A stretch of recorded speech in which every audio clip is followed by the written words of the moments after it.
Dalam sebuah riwayat diceritakan bahwa Nabi Muhammad Shallallahu Alaihi Wasallam semasa hidupnya selalu mempercepat langkahnya ketika melalui kota ini. Bahkan Nabi Shallallahu Alaihi Wasallam tidak pernah menoleh ke kanan atau kiri. Selain itu, Ibnu Battuta juga pernah menceritakan adanya rombongan karavan yang enggan berhenti di Madain Saleh. Konon, keengganan ini disebabkan karena Madain Saleh merupakan kota yang terkutuk.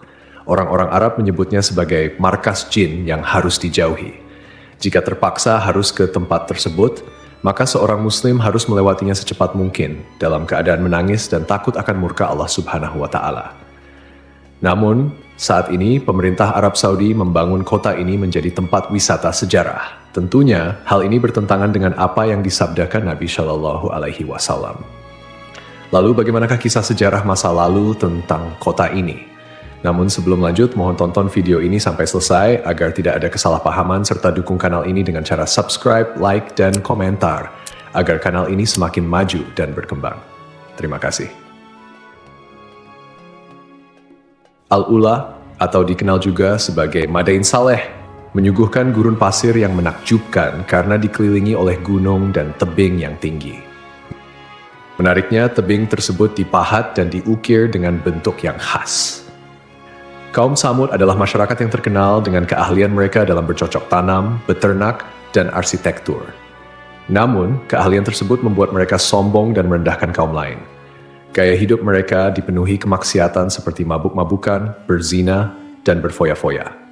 Melihat penyimpangan ini, Allah Subhanahu wa Ta'ala mengutus Nabi Saleh alaihi salam untuk mengajak mereka kembali ke jalan yang benar. Nabi Saleh menyeru, "Hai kaumku, sembahlah Allah. Sekali-kali tidak ada bagimu Tuhan selain Dia. Dia telah menciptakan kamu dari bumi dan menjadikan kamu pemakmurnya. Karena itu, mohonlah ampunannya, kemudian bertobatlah kepadanya. Sesungguhnya Tuhanku amat dekat rahmatnya dan memperkenankan doa hambanya." Namun, seruan Nabi Saleh ditolak oleh sebagian besar kaum Tsamud, terutama orang-orang kaya dan berkedudukan tinggi. Mereka berkata, "Hai Saleh, sesungguhnya kamu sebelum ini adalah seorang di antara kami yang kami harapkan. Apakah kamu melarang kami untuk menyembah apa yang disembah oleh bapak-bapak kami? Sesungguhnya kami ragu dan khawatir terhadap agama yang kamu serukan kepada kami." Suatu ketika kaum Tsamud berkumpul di suatu tempat, lalu Nabi Saleh mendatangi mereka, menyeru mereka kepada Allah, mengingatkan, memberi nasihat, dan menyampaikan perintah kepada mereka. Namun mereka menantang Nabi Saleh, "Jika engkau bisa mengeluarkan seekor unta betina bunting dengan ciri seperti ini dan itu dari batu besar ini," mereka menunjuk batu besar di sana dan menyebutkan sejumlah ciri yang mereka inginkan. Nabi Saleh kemudian berkata kepada mereka, "Bagaimana menurut kalian jika aku penuhi permintaan seperti yang kalian inginkan? Apakah kalian mau beriman kepada kebenaran yang aku sampaikan dan mempercayai risalah yang diutuskan kepadaku?" Mereka menjawab, "Ya." Nabi Saleh kemudian mengambil perjanjian mereka atas hal itu. Setelah itu, Nabi Saleh menghampiri tempat salat lalu salat kepada Allah Subhanahu wa Ta'ala sebagaimana yang Dia takdirkan untuknya. Setelah itu, ia memanjatkan doa kepada Allah Subhanahu wa Ta'ala agar permintaan mereka dikabulkan. Allah Subhanahu wa Ta'ala kemudian memerintahkan bongkahan batu besar tersebut untuk mengeluarkan seekor unta besar dan bunting dengan ciri-ciri tepat seperti yang mereka inginkan. Saat melihat mukjizat itu dengan mata kepala sendiri, mereka menyaksikan suatu hal besar, kuasa nyata, bukti jelas, dan terang. Banyak di antara mereka yang beriman, namun sebagian besar tetap kafir, tersesat, dan membangkang. Karena itu Allah Subhanahu wa Ta'ala berfirman, "Tetapi mereka menganiaya unta betina itu, yaitu mereka mengingkarinya." Sebagian besar di antara mereka enggan mengikuti kebenaran meskipun telah melihat mukjizat tersebut. Di antara tokoh yang menyatakan beriman adalah Junda bin Amr bin Muhallah bin Labid bin Jawas. Ia termasuk salah seorang pemimpin kaum Tsamud yang tetap berpegang teguh pada Islam. Yang menghalangi lainnya untuk beriman adalah Zu'ab bin Labid, Habab si pemilik berhala-berhala kaum Tsamud, Rabab bin Sya'ar bin Jalmus. Junda mengajak saudara sepupunya Syihab yang juga seorang pemuka kaum Tsamud untuk masuk Islam. Syihab bermaksud untuk masuk Islam, tetapi dihalang-halangi oleh para pembesar Tsamud yang masih kafir. Akhirnya, Syihab kembali ke barisan orang-orang kafir. Karena itu, Nabi Saleh berkata kepada mereka, "Ini seekor unta betina dari Allah. menyandarkan unta tersebut kepada Allah sebagai bentuk kemuliaan dan keagungan, sebagaimana istilah Baitullah atau Abdullah, sebagai mukjizat untukmu, yaitu sebagai bukti kebenaran ajaran yang aku sampaikan kepada kalian. Biarkanlah ia makan di bumi Allah, janganlah disakiti, nanti akibatnya kamu akan mendapatkan siksaan yang pedih. Quran Surat Al-A'raf ayat 73. Pada mulanya, mereka menyepakati bahwa unta tersebut boleh berada di tengah-tengah mereka, memakan rerumputan dimanapun dalam kawasan mereka, dan mendatangi air pada hari-hari tertentu. Ketika unta itu datang ke tempat minum, ia meminum air sumur kaum Tsamud selama sehari penuh, sementara kaum Tsamud menunda keperluan air mereka hingga hari berikutnya. Mereka meminum air susu unta tersebut hingga kebutuhan mereka terpenuhi. Karena itu, Nabi Syalih berkata, ini seekor unta betina yang berhak mendapatkan giliran minum, dan kamu juga berhak mendapatkan giliran minum pada hari yang ditentukan. Quran Surat Asy-Syu'ara ayat 155.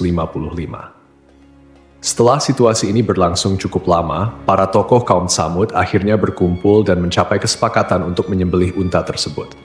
Mereka merasa terganggu dan ingin leluasa memenuhi kebutuhan air mereka. Setan pun menghiasi perbuatan buruk ini sehingga tampak indah di mata mereka. Eksekutor penyembelihan unta ini adalah Qidar bin Salif bin Junda, seorang pemimpin kaum Tsamud.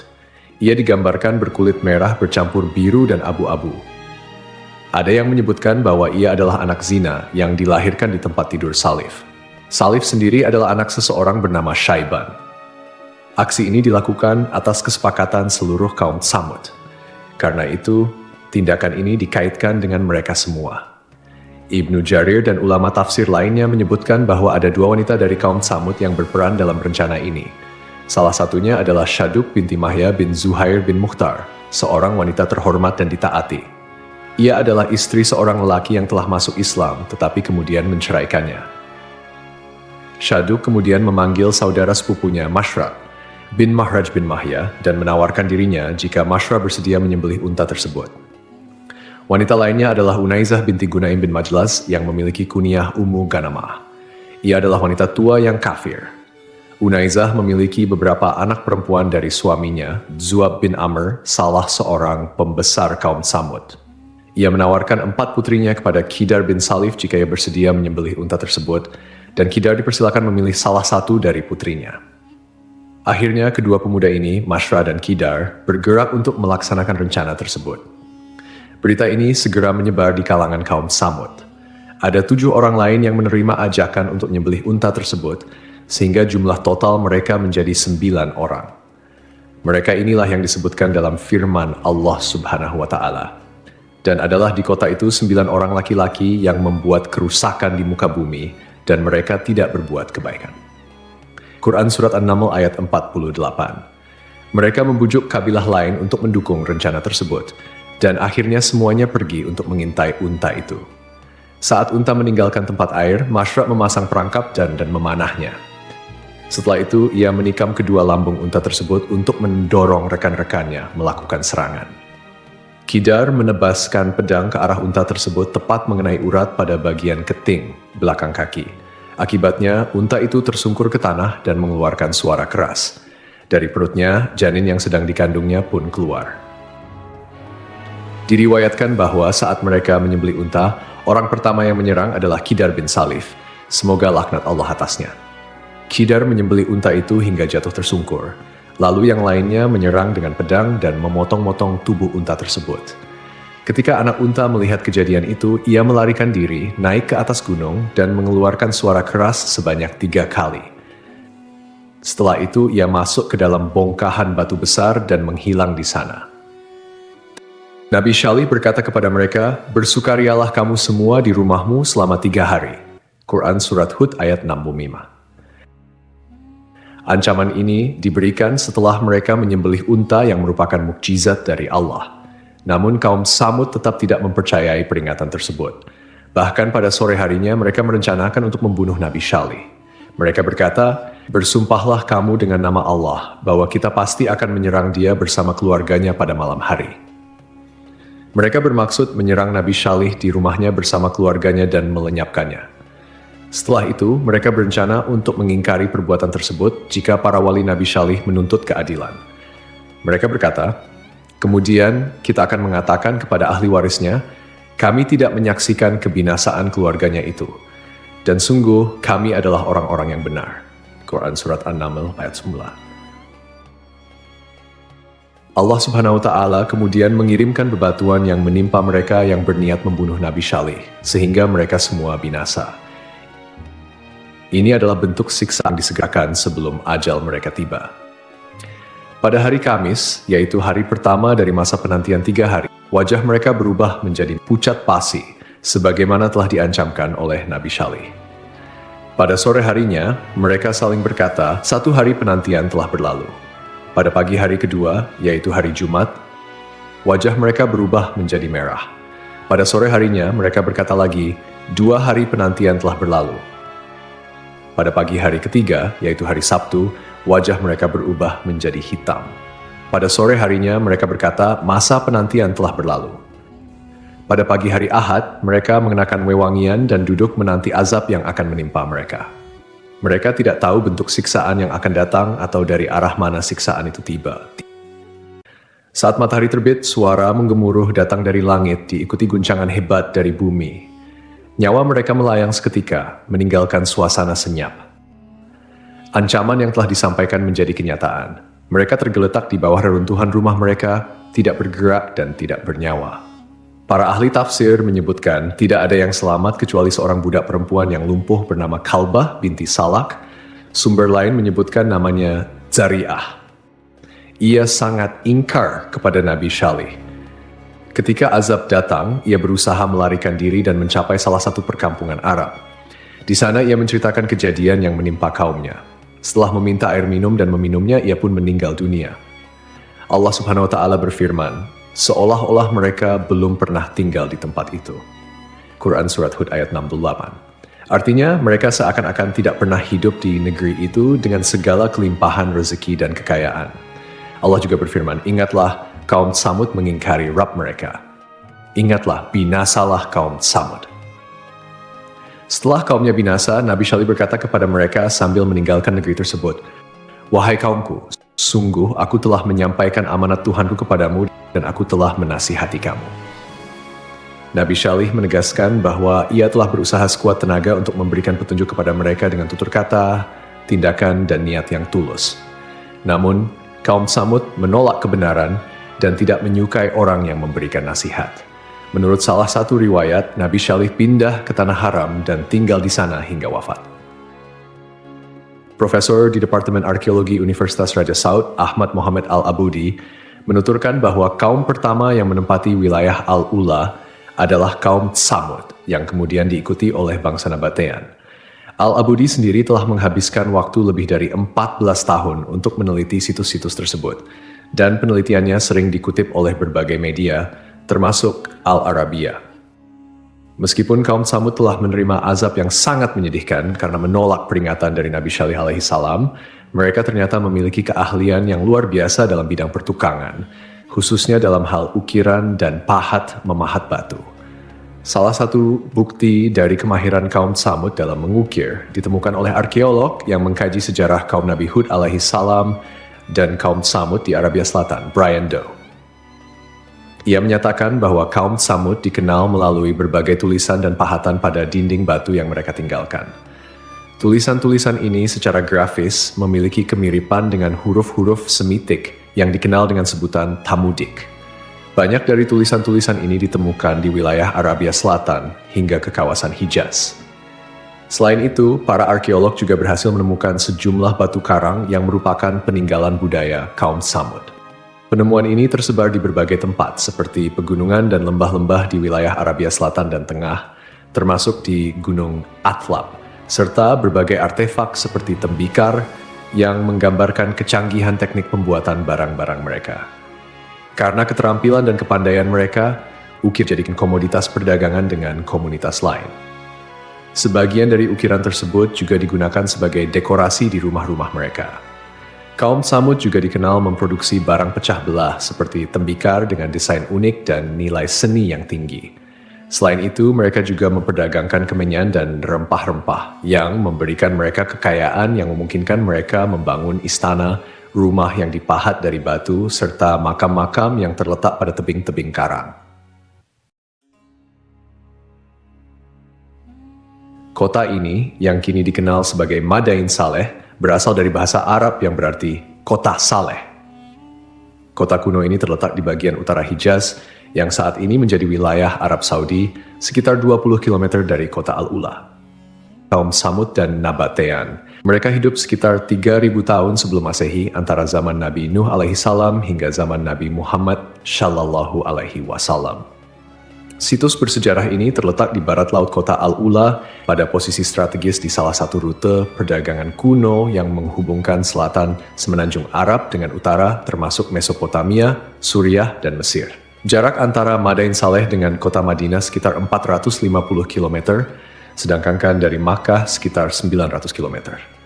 Perjalanan dari Madinah memakan waktu sekitar 4 jam melalui jalur panjang yang membelah gunung dan gurun berbatu.